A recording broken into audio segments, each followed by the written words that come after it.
Hello friends, आज अगर आप पूरे दिन मार्केट देखोगे तो कल जैसे डिस्क्राइब किया था, जैसे बताया था, मार्केट गैप अप हुआ, मार्केट नीचे भी आया, बट उसके बाद जो एक बड़ी मूव ऊपर के डायरेक्शन में आनी थी वो आई ही नहीं। इसका मतलब क्या है? तो हमने जो एक्सपेक्ट किया था इस तरीके से आज मार्केट ने सिर्फ यहाँ तक ही हमें मूव दी।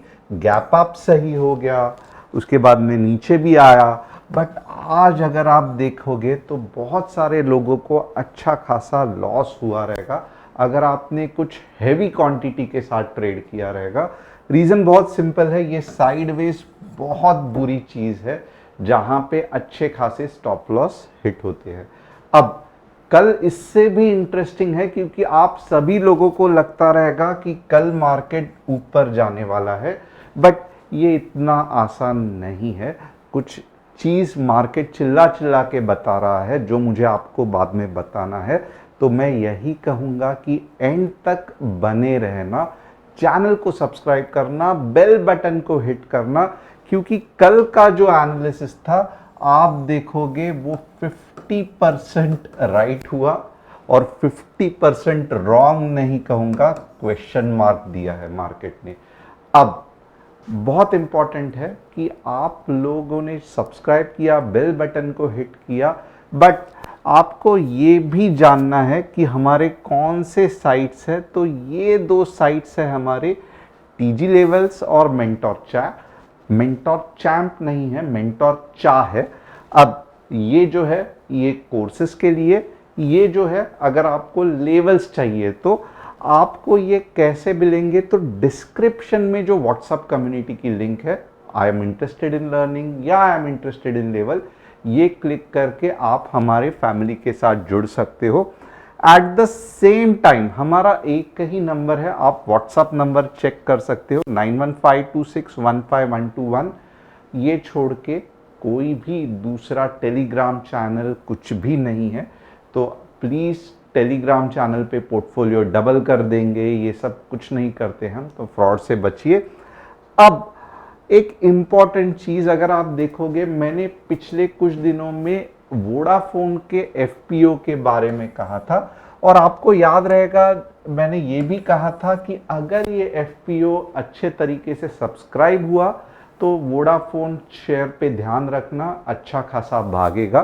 तो आज अगर आप देखोगे वोडाफोन आइडिया जूम्स 12%, क्योंकि एफपीओ जो है वो 6% 6 टाइम्स ओवर सब्सक्राइब हुआ है, तो ये एक पॉजिटिव न्यूज़ है।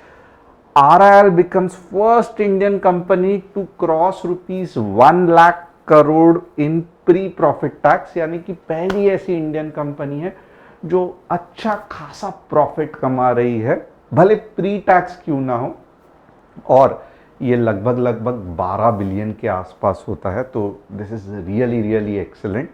पोस्ट टैक्स में भी 7 या 8 बिलियन, बट ये बिलियंस में हम बात कर रहे हैं। यूएसडी, ये यहाँ पे लिखा हुआ है 1 लाख करोड़ रुपीस, बट मैं यूएसडी के हिसाब से बता रहा हूँ थोड़ा सा आइडिया आने के लिए।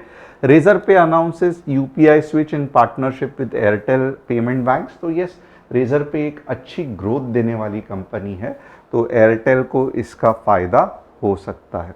अब आगे देखेंगे हम क्या करने वाले हैं। हम 3 स्टॉक्स डिस्कस करेंगे apart from Nifty, bank Nifty, जो कि रहेगा सन फार्मा, IRCTC और हिमाद्री केमिकल।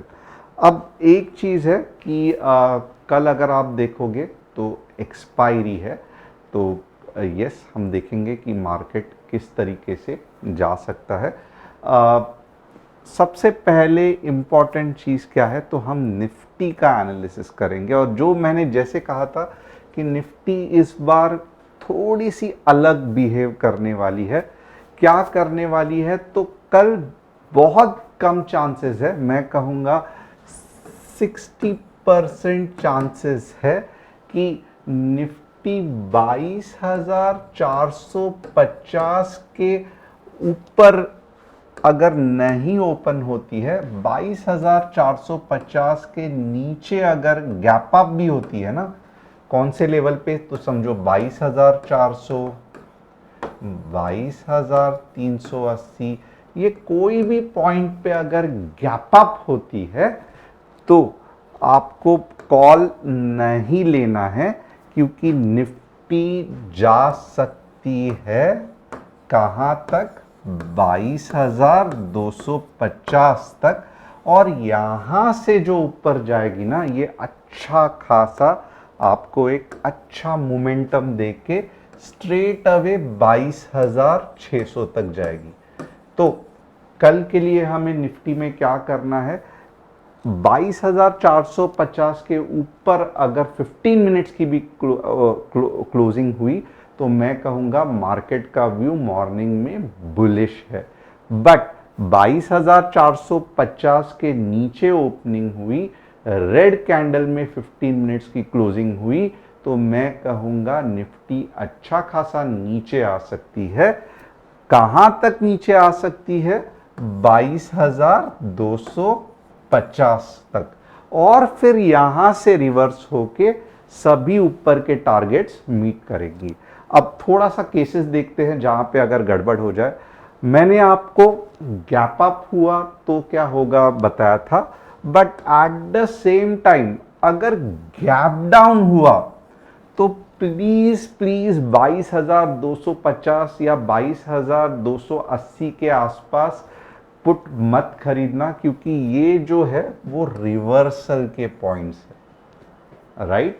ये जो है ये रिवर्सल के पॉइंट्स है। 22,350 है, 22,320 है, आप पुट खरीद सकते हो, क्योंकि आपका टारगेट 22,250 तक हो सकता है। तो होप आपको ये वाली मूवमेंट या ये वाली मूवमेंट निफ्टी की पता चली रहेगी।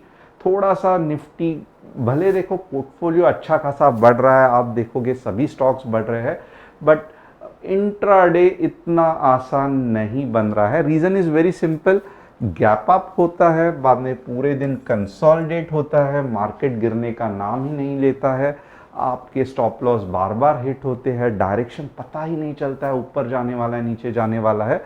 बट ये एक चीज है जो होने के बहुत अच्छे चांसेस है, तो कल अलर्ट रहना। अब बैंक निफ्टी के बारे में देखेंगे कि बैंक निफ्टी कैसे रिएक्ट करेगी। तो बैंक निफ्टी भी अगर आप देखोगे ना, 48,000 का जो गोल्डन नंबर है, इसको बैंक निफ्टी तोड़ ही नहीं पा रही है। इसका मतलब क्या है, तो बैंक निफ्टी कल सेम तरीके से 47,700 तक जाके फिर यहां से ऊपर के तरफ जा सकती है। तो ये बैंक निफ्टी का कंसेप्ट हो गया। और 48K में भले गैप अप हो गया, ट्रेड मत लेना। 15 मिनट्स रेड कैंडल क्लोजिंग नीचे जाएगी 47,700 के आसपास, और फिर यहां से घूम के ऊपर के डायरेक्शन में जा सकती है। तो बैंक निफ्टी का भी कंसेप्ट क्लियर हुआ। और ये जो मूव है ना, ये मोस्टली हो सकता है कि मॉर्निंग में नीचे का मूव आया, उसके बाद में बहुत सारा टाइम पास हो गया, फिर एक बार डबल बॉटम करने को देखा और ये मूव आ गई। तो ये मूव आने के लिए थोड़ा सा टाइम लग सकता है, तो अननेसेसरली मॉर्निंग में ही कॉल पुट करके जल्दबाजी मत करना। मॉर्निंग में थोड़ी बहुत डाउन मूव, बाद में बीच में 1-2 घंटा यानी कि 11 से लेके 1 या 1:30 बजे तक ये सब टाइम पास, उसके बाद ये शानदार मूव 2 बजे तक आ सकती है, 1:30-2 बजे तक। बट कल का भी मीन्स थोड़ा सा टैक्टिकली करना पड़ेगा, तो बहुत सावधान रहना। अब देखते हैं स्टॉक्स के बारे में कि सन फार्मा क्या लग रहा है। तो क्लियर कट दिख रहा है सन फार्मा नीचे गिरने वाला है। ऑफ कोर्स अप ट्रेंड में है, बट सन फार्मा का जो गोल्डन फिगर है, और इसको याद रखना, क्योंकि मुझे याद है कि बहुत सारे लोग वोल्टास पे बहुत खुश थे, क्योंकि मैंने जस्ट कोई भी नंबर्स नहीं रेकमेंड किए थे, क्योंकि रिसर्च एनालिस्ट को ये सब नहीं ये है कि बाय सेल, मैंने कुछ भी कॉल नहीं दिया था। मैंने यही कहा था कि अप ट्रेंड लग रहा है, ये पॉइंट में यहाँ तक हो सकता है, स्टडी पर्पस है। तो वोल्टास आप खुद देख सकते हो किस तरीके से भाग रहा है, क्या हो रहा है। तो कमेंट्स भी बहुत किसी ने किए थे कि अच्छा खासा प्रॉफिट कमा लिया, आपने जस्ट थोड़ा बहुत हिंट दिया था तो बहुत मज़ा आया।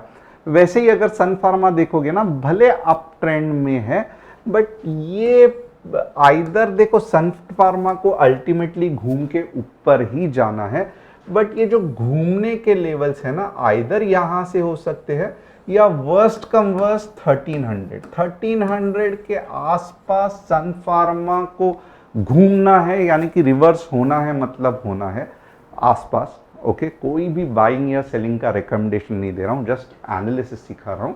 तो आप इस तरीके से करके सन फार्मा नोट कर सकते हो, ध्यान दे सकते हो, आपके ऊपर है। अब IRCTC देखते हैं। IRCTC भी अगर आप देखोगे ना, मीन्स स्टॉक में स्ट्रेंथ दिख रहा है। ओके, जो एक छोटा सा कंसोलिडेशन होना था वो हो गया, वापस ऊपर के तरफ चल पड़ा है। और ये स्टॉक जो है ना, मुझे 1200 के आसपास दिख रहा है, प्रोवाइडेड कि 1050 के ऊपर अगर आने वाले कुछ हफ्तों में क्लोज हो गया तो 1200 तो आएगा ही आएगा। तो IRCTC भी, वैसे भी कंपनी मैं कब से कह रहा हूँ, मैं अभी नहीं, पिछले 3-4 साल से कह रहा हूँ, IRCTC बहुत बढ़िया कंपनी है, जब से IPO निकला है। तो एनीवे इस पे वॉच रखना, बट शॉर्ट टर्म के लिए थोड़ा सा आपको ध्यान रखना पड़ेगा। HSCL अगर आप मुझे कहोगे ना, हिमाद्री स्पेशलिटी, तो केमिकल स्टॉक्स गए 1 या 2 हफ्ते से अच्छा मुंह दे रहे हैं। तो हिमाद्री भी वैसे ही लग रहा है कि यस, ऊपर जा सकता है। और देखोगे तो जो IRCTC में होने वाला है वो हिमाद्री में हो चुका है। अब ये कहाँ तक जाएगा, तो मेरे हिसाब से 400 तक जा सकता है। यहाँ पे सेलिंग प्रेशर है, तो देखते हैं किस तरीके से सेलिंग प्रेशर ओवरकम करता है। बट ओवरऑल पूरे सेक्टर का ही सपोर्ट है, तो देखेंगे हिमाद्री कैसे चलता है। तो होप आपको एनालिसिस पसंद आया रहेगा। चैनल को सब्सक्राइब, बेल बटन को हिट करना मत भूलना। कल फिर मिलेंगे with an very very exciting Nifty bank Nifty analysis. Thanks a lot.